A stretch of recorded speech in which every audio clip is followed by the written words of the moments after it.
Assalamualaikum warahmatullahi wabarakatuh. Kami dari kelompok 2 Ekonomi Internasional ingin sedikit menjelaskan tentang materi perdagangan internasional praklasik atau merkantilisme dan teori klasik dengan beranggotakan Ali Abdan, Siti Fatimah, dan Widianti. Pembahasan yang pertama yaitu teori praklasik atau merkantilisme.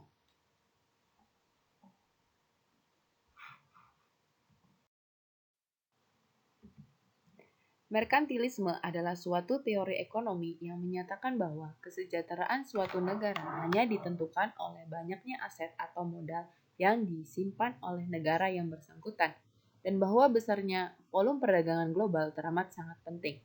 Merkantilisme juga ditandai dengan adanya campur tangan pemerintah secara ketat dan menyeluruh dalam kehidupan perekonomian guna memupuk kekayaan logam mulia sebanyak-banyaknya. Aset ekonomi atau modal negara dapat digambarkan secara nyata dengan jumlah kapital seperti mineral berharga, terutama emas maupun komoditas lainnya, yang dimiliki oleh negara, dan modal ini bisa diperbesar jumlahnya dengan meningkatkan ekspor dan mencegah impor, sehingga neraca perdagangan dengan negara lain akan selalu positif. Merkantilisme mengajarkan bahwa pemerintahan suatu negara harus mencapai tujuan ini dengan melakukan perlindungan terhadap perekonomiannya, dengan mendorong ekspor dan mengurangi impor. Kebijakan ekonomi yang bekerja dengan mekanisme seperti inilah yang dinamakan dengan sistem ekonomi merkantilisme.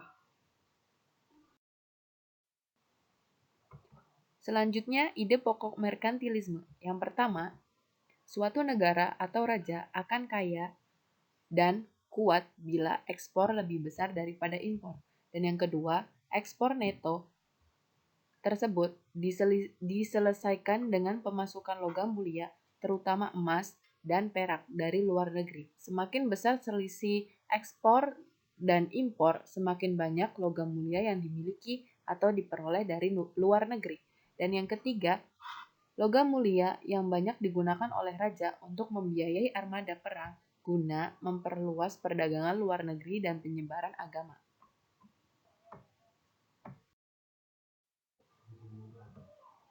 Selanjutnya ada kebijakan merkantilisme. Yang pertama, mendorong ekspor sebesar-besarnya kecuali logam mulia. Dan yang kedua, mengurangi atau membatasi impor dengan ketat kecuali logam mulia.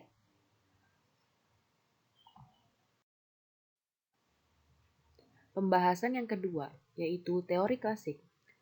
Beberapa ahli ekonomi klasik diantaranya adalah Adam Smith, David Ricardo, dan John Stuart Mill telah menunjukkan bahwa perdagangan internasional dapat memberikan beberapa sumbangan yang pada akhirnya akan dapat memacu perkembangan ekonomi suatu negara.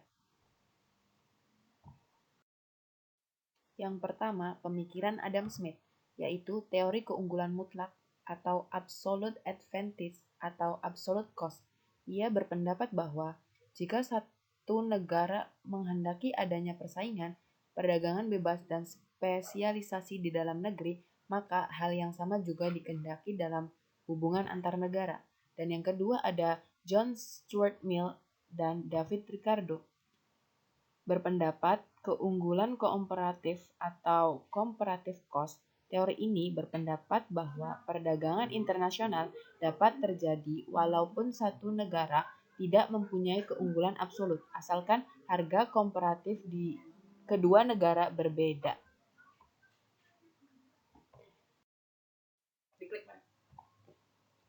Kritik David Hume untuk merkantilisme. Poin yang pertama, dengan ekspor, maka logam mulia akan naik, raja akan kaya. Pada waktu itu, logam mulia digunakan untuk alat pembayaran.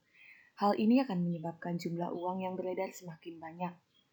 Bila hal ini tidak diimbangkan jumlah produksi, maka penyebabnya harga barang ekspor naik sehingga kualitas atau kuantitas ekspor akan menurun. Terjadinya inflasi juga menyebabkan harga barang impor rendah sehingga kualitas impor akan meningkat. Poin kedua, perkembangan ini akan menyebabkan ekspor sehingga logam mulia akan menurun atau berkurang. Dengan berkurangnya logam mulia, maka berarti negara atau raja menjadi miskin karena logam mulia identik dengan kemakmuran. Dengan adanya kritik David Humer ini, maka teori merkantilisme dianggap tidak relevan, sehingga muncullah teori klasik absolute advantage atau keunggulan mutlak dari Adam Smith. Sehingga sebagai kesimpulan, menurut teori klasik Adam Smith, negara akan memperoleh manfaat dari perdagangan internasional atau gain from trade bila yang pertama, terdapat free trade atau perdagangan bebas.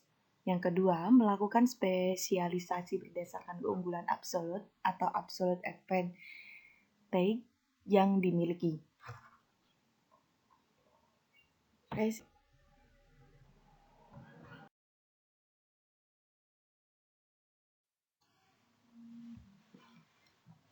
Thank you.